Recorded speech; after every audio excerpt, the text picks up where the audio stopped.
Hello, this is Wayne Rivers at the Family Business Institute. Thanks for tuning in. We appreciate that. We would like the benefit of your thinking and your comments in the section below. And as always, click on our social media icons, and we appreciate that.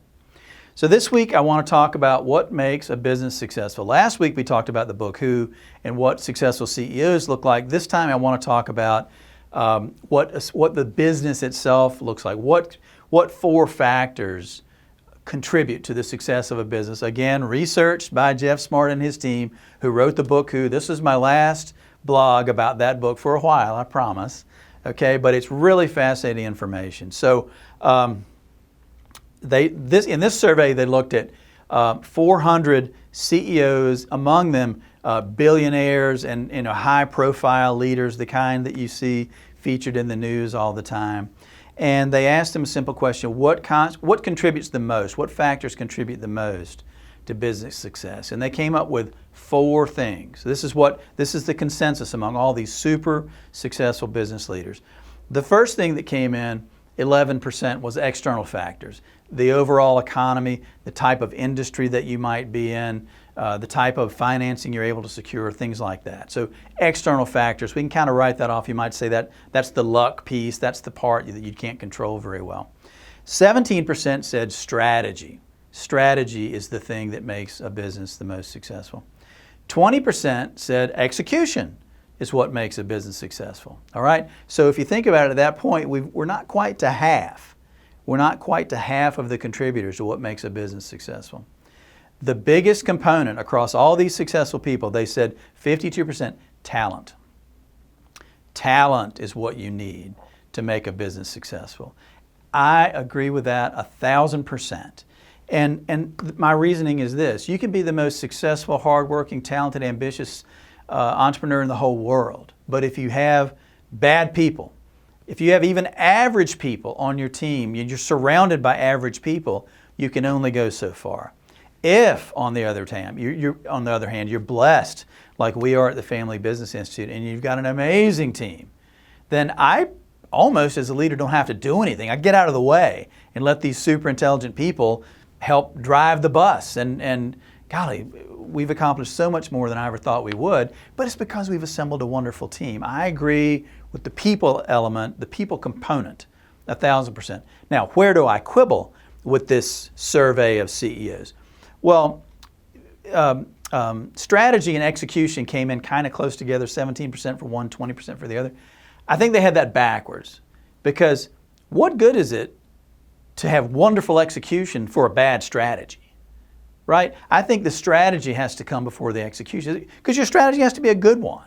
I remember reading about after the dot-com bubble burst in 2001, that some CEO in this horrible period where businesses were falling apart and failing day to day, they took several $100,000s to repaint their trucks, and then the business was gone, in a year. And I was thinking, what? The execution was fine. The painted trucks looked nice.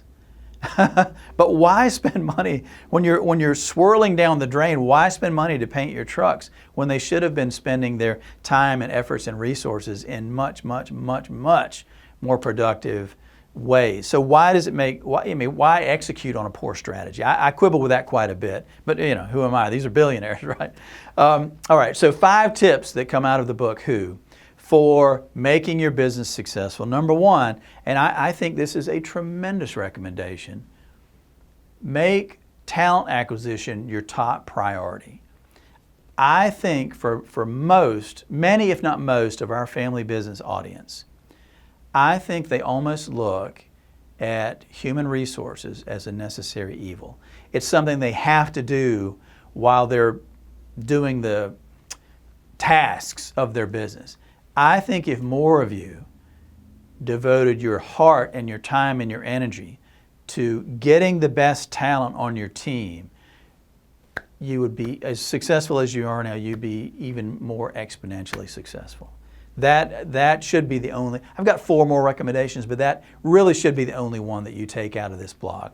The second thing is have systems. Have systems for getting people on your bus, training them, orienting them, getting them onto the team.